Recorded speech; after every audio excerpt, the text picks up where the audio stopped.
আমি আজকে তোমাদের একাদশ শ্রেণীর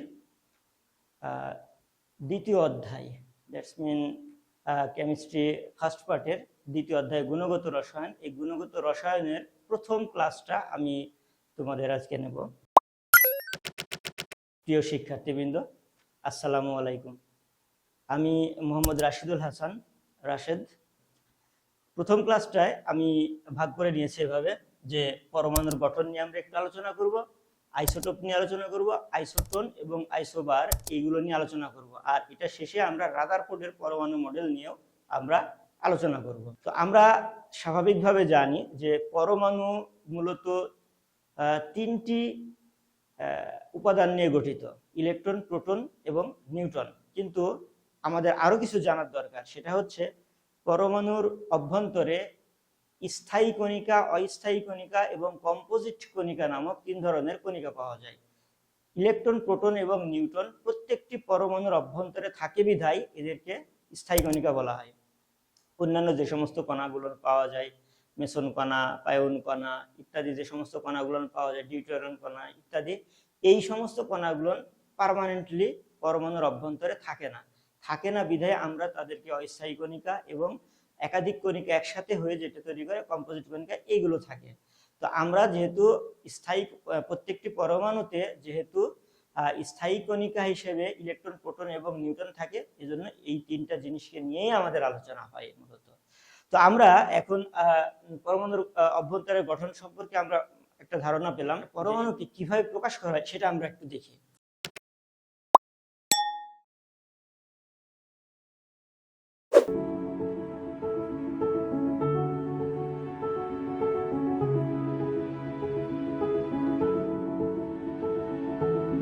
ধরে নাও এক্স, এটা একটা পরমাণু, এটা একটি পরমাণু। এই পরমাণুর প্রোটন সংখ্যাকে জেড দ্বারা প্রকাশ করা হয় এবং সেটাকে লেখা হয় বাম পাশে নিচে। এটা প্রোটন সংখ্যা বা আমরা পারমাণবিক সংখ্যা বলি। আর বাম পাশে উপরে এটা হচ্ছে এ মানে হচ্ছে ভর সংখ্যা। ডান পাশে নিচে এটা হচ্ছে অণুর সংখ্যা এম। যেমন আমরা অক্সিজেন লিখি O2, নাইট্রোজেন লিখি N2, এরকম যে এখানে এটা হচ্ছে পরমাণুর সংখ্যা, যে কয়টা পরমাণু মিলে এটা তৈরি হয়েছে সেটার সংখ্যা। আর মাথার উপরে, ডান পাশে মাথার উপরে যেটা থাকে সেটা হচ্ছে চার্জ সংখ্যা। যেমন আমরা যদি লিখি যে হাইড্রোজেন প্লাস, তাহলে হাইড্রোজেন তার মাথার উপরে প্লাস। আমরা যদি লিখি সোডিয়াম প্লাস, তাহলে সোডিয়াম তার মাথার উপরে একটা প্লাস। কিন্তু আমরা যদি অ্যালুমিনিয়াম লিখি, তাহলে অ্যালুমিনিয়াম তার মাথার উপরে হবে কি তিনটা প্লাস। তো আমরা অ্যালুমিনিয়াম বা অক্সিজেন নিয়ে আমরা লিখতে পারি। অক্সিজেন নিয়ে আমরা এটা উদাহরণ দিই। অক্সিজেনের এটা কত 8, পারমাণবিক সংখ্যা কত 8, ভর সংখ্যা কত 16। আর অক্সিজেনের অণুর সংখ্যা, পরমাণুর সংখ্যা কত 2। আর অক্সিজেন মনে করো অক্সিজেন কি 2- হিসেবে থাকে। এটা একটা পরমাণুকে এইভাবে প্রকাশ করা হয়। এটা হচ্ছে ভর সংখ্যা, এটা হচ্ছে প্রোটন সংখ্যা। তো এই ভর সংখ্যার প্রোটন সংখ্যা দিয়ে আমরা এই পরমাণুর নিউট্রন সংখ্যাটা ইজিলি বের করতে পারি। কারণটা হচ্ছে নিউট্রন সংখ্যা আর জেড এইটা মিলে হয় হচ্ছে ভর সংখ্যা এ। নিউটন সংখ্যাকে আমরা যদি এন দিয়ে লিখি, প্রোটন সংখ্যাকে যদি জেড বা পি দিয়ে লিখি, তাহলে ভর সংখ্যা হবে কি এ। তাহলে আমরা এখান থেকে ইজিলি কিন্তু এটা ভর সংখ্যা আর এটা প্রোটন সংখ্যা, তাহলে এটা থেকে এটা মাইনাস করলে যেটা পাবো সেটাকে আমরা লিখবো কি নিউটন সংখ্যা। এটা হচ্ছে নিউটন সংখ্যা।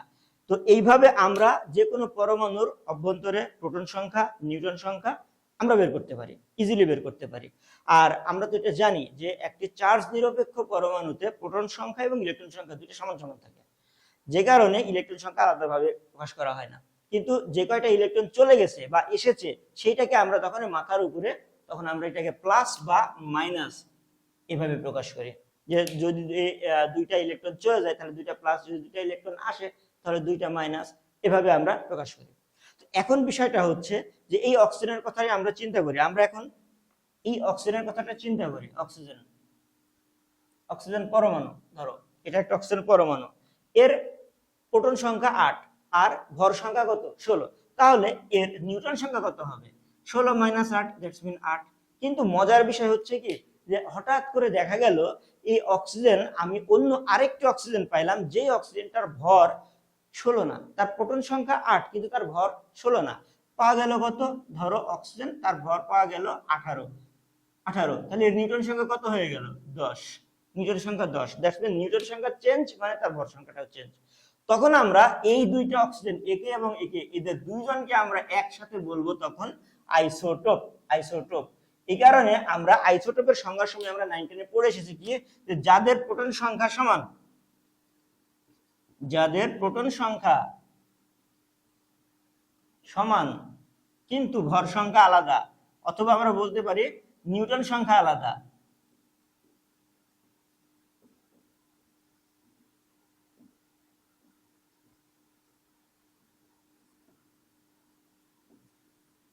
তাদেরকে পরস্পরের আইসোটোপ বলে।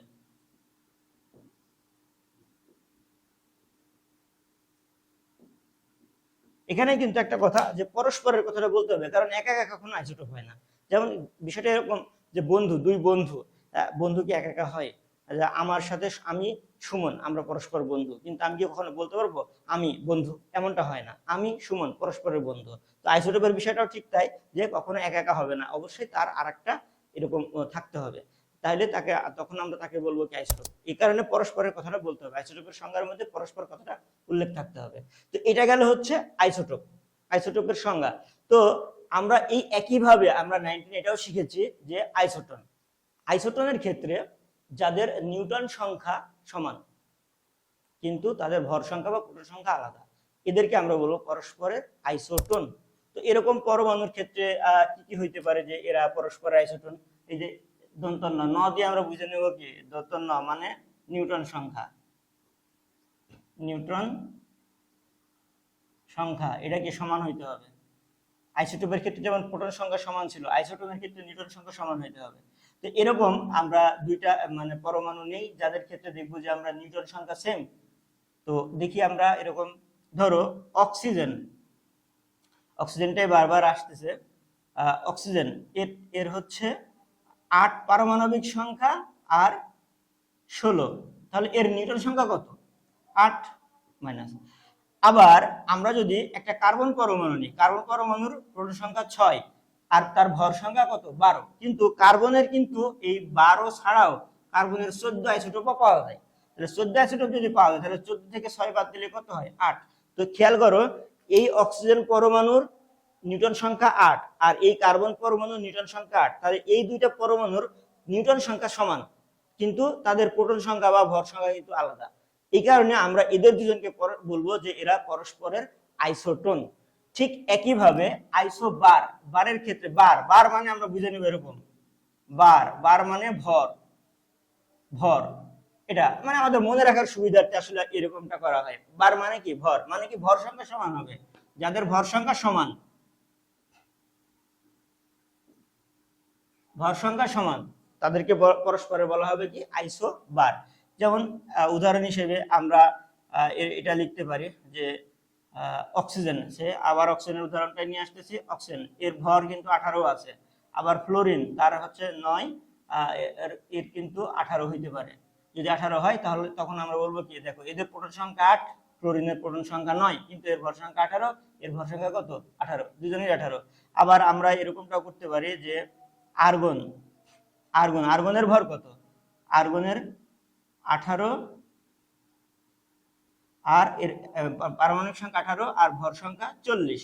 ঠিক একইভাবে ক্যালসিয়ামের এর কত? 20, আবার এর ভর সংখ্যা 40। তো দেখো এখানে আর্গনের হচ্ছে 40, ক্যালসিয়ামেরও 40।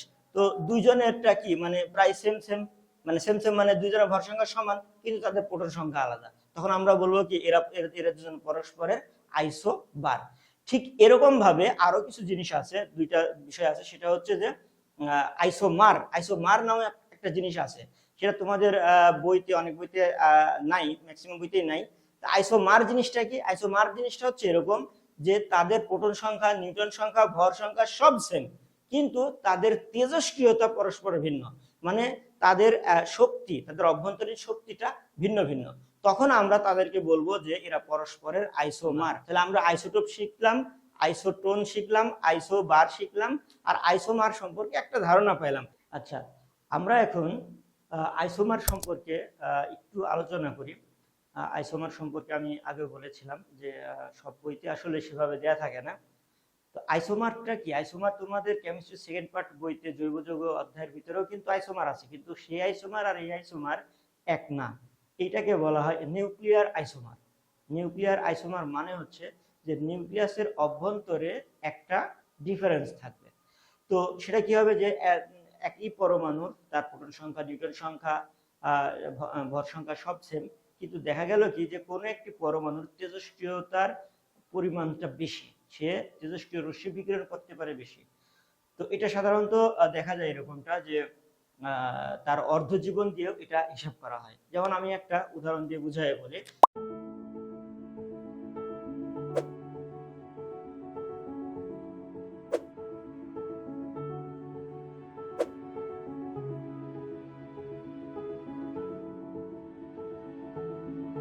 সেটা হচ্ছে যে এটা টেকনিটিয়াম, এটা হচ্ছে দুই ধরনের পাওয়া যায়। এটা 99M, আর একটা হচ্ছে TC99। এটা হচ্ছে গ্রাউন্ড স্টেট বলা হয়, স্টেবল। এটাকে বলা হচ্ছে মেটা স্টেবল। মেটা স্টেবল মানে হচ্ছে যে এটা এটা তো স্টেবল আছে, এর অর্ধ জীবন দেখা যায় যে 2 লক্ষ প্রায় 10,000 বছর। অর্ধ জীবন মানে কি সেটা আমি একটু বলি। যে কোনো পরিমাণের কোনো তেজস্ক্রিয় পদার্থ তার অর্ধেক পরিমাণ ক্ষয় হইতে যে সময়টা লাগে তাকে বলা হয় অর্ধ জীবন বা হাফ লাইফ। তো তেজস্ক্রিয় পদার্থের এই তেজস্ক্রিয়তা পরিমাপের মেজারমেন্টটা করা হয় অর্ধ লাইফ দিয়ে, অর্ধ জীবন দিয়ে। তো এটা হচ্ছে টেকনিক। বোঝা যাচ্ছে যে এর অর্ধেক পরিমাণে ক্ষয় হইতে 2,10,000 বছর সময় লাগে। তার মানে কি এটা একদমই স্টেবল। কিন্তু এর ক্ষেত্রে এই এই পরমাণুর ক্ষেত্রে দুইটাই কিন্তু টেকনিটিয়াম, এর ক্ষেত্রে দেখা যায় যে তার হাফ লাইফ হচ্ছে মাত্র 6 ঘন্টা, মাত্র 6 ঘন্টা। তার মানে আমি যদি 10 গ্রাম টেকনিটিয়াম নেই, তাহলে 10 গ্রাম থেকে 5 গ্রাম হইতে আমার সময় লাগবে 6 ঘন্টা। আর এই টেকনিটিয়াম যদি আমরা 10 গ্রাম নিই, তাহলে 10 গ্রাম থেকে 5 গ্রাম হইতে সময় লাগবে 2,10,000 বছর সময় লাগবে। তো এই এই দুজনকে আমরা তখন বলি পরস্পরের নিউক্লিয়ার আইসোমার। মূলত নিউক্লিয়াসে এই ডিফারেন্সটা হয় বলে আমরা এদেরকে নিউক্লিয়ার আইসোমার বলি। তো এখন আমরা আলোচনা করব রাদারফোর্ড মডেল এবং এর সীমাবদ্ধতা নিয়ে। যদিও রাদারফোর্ড মডেল সম্পর্কে এবং এর সীমাবদ্ধতা সম্পর্কে নবম দশম শ্রেণীতে তোমরা পড়ে এসেছো, শিখে এসেছো। আমি শুধু এখান থেকে শুধু চুম্বক অংশটুকু শুধু তোমাদেরকে বলি। রাদারফোর্ডের পরমাণু মডেলের যে স্বীকার্য, সেই স্বীকার্যটা হচ্ছে এরকমটা যে 1 নম্বর পয়েন্ট হচ্ছে যে একটা পরমাণুর 2 ভাগে বিভক্ত, একটা হচ্ছে নিউক্লিয়াস আর একটা হচ্ছে নিউক্লিয়াসের বাইরের অংশ। নিউক্লিয়াসে ধনাত্মক আধানযুক্ত প্রোটন এবং আধানহীন নিউট্রন থাকে, নিউক্লিয়াসের বাইরের অংশটাতে থাকে ঋণাত্মক চার্জযুক্ত ইলেকট্রন।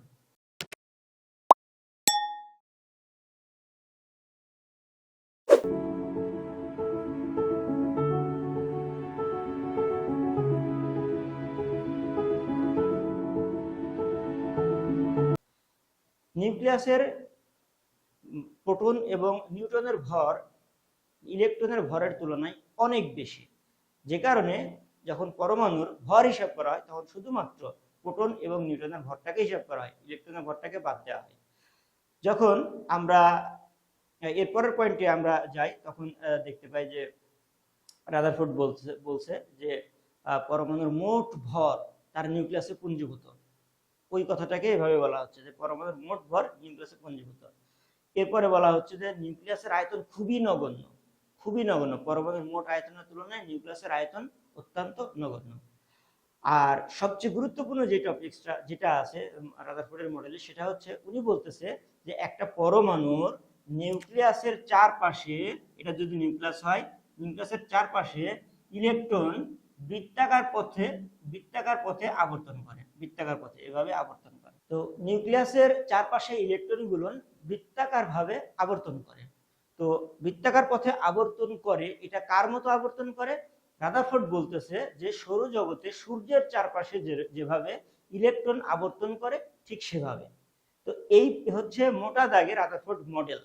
এখন এর সীমাবদ্ধতা অনেক আছে রাদারফোর্ডের মডেলের। এখন আমরা জানি যে ওনার মডেলের এখন যে যা যা বলা হয়েছে তার ম্যাক্সিমামই এখন ভুল প্রমাণিত হচ্ছে। যেমন পরমাণু ভিতরে শুধুমাত্র ইলেকট্রন প্রোটন নিউট্রন থাকে না, প্রোটন নিউট্রন ওর ভিতরে ভাঙলে আবার কোয়ার্ক পাওয়া যায়, কোয়ার্ক নামক একটা উপাদান পাওয়া যায়। কোয়ার্ক আবার 6 ধরনের হয়। তো এটা আমাদের এখানকার আলোচ্য বিষয় না, আমাদের সিলেবাসেও নাই। তো কোয়ার্ক 6 ধরনের পাওয়া যায়, এটা ওইটুকু শুধু জেনে রাখলে হবে। সবচেয়ে গুরুত্বপূর্ণ সীমাবদ্ধতা যেটা, সেটা হচ্ছে একটু খেয়াল করো, এইখানে ধরে নিলাম আমরা ইলেকট্রন আবর্তন করতেছে। তো ইলেকট্রন তো ঋণাত্মক চার্জ যুক্ত। তো ম্যাক্স ম্যাক্স প্ল্যাঙ্ক একটা কথা বলেছিলেন যে ঋণাত্মক চার্জ যুক্ত বা ধনাত্মক চার্জ যাই হোক না কেন, কোনো চার্জ যুক্ত কণা যদি আবর্তন করে কোনো পথে, তাহলে তার শক্তি ক্ষয় হয়। তাহলে এই ইলেকট্রন তো তার চার্জ আছে, তাহলে সে এই বৃত্তাকার পথে আবর্তন করলে তারও তো মানে শক্তি ক্ষয় হবে। তাহলে শক্তি ক্ষয় হতে হতে হতে এই ইলেকট্রনটা একটা সময় দেখা যাবে কি, যেরকম আবর্তন করতে করতে করতে করতে করতে করতে ওর শক্তি যখন কমে যাবে, তখন সে আস্তে আস্তে আস্তে আস্তে আস্তে আস্তে সে কি হবে, সে তখন নিউক্লিয়াসে পতিত হয়ে যাবে। যদি নিউক্লিয়াসে পতিত হয়ে যায়, তাহলে তো তার আর কোনো অস্তিত্ব থাকে না। কারণ একটা পরমাণু তো শুধুমাত্র প্রোটন আর নিউট্রন দিয়ে হয় না, তার চারপাশে তো ইলেকট্রন থাকা লাগবে। যেই কারণে রাদারফোর্ড মডেলের এই সীমাবদ্ধতাটা সবচেয়ে বেশি আলোচিত। তো তোমরা একটা তথ্য হয়তো বা জানো অথবা জানো না, রাদারফোর্ড এবং নিলস বোর ওনারা কিন্তু একই গবেষণাগারে গবেষণা করছেন। এবং রাদারফোর্ড যখন তার এই মডেল দেয়, তার 2 বছর পরে কিন্তু বোর তার মডেলটা দেয়। তো বোর কি করছে, বোর এই তথ্যের উপরে ভিত্তি করে কিন্তু এই মডেল এই সীমাবদ্ধতাটাকেই উনি জাস্ট সলভ করে উনি ওনার মতন করে একটা মডেল দেন, যে মডেলটা এখন সারা বিশ্বে সমাদৃত, যে বোর পরমাণু মডেল হিসেবে।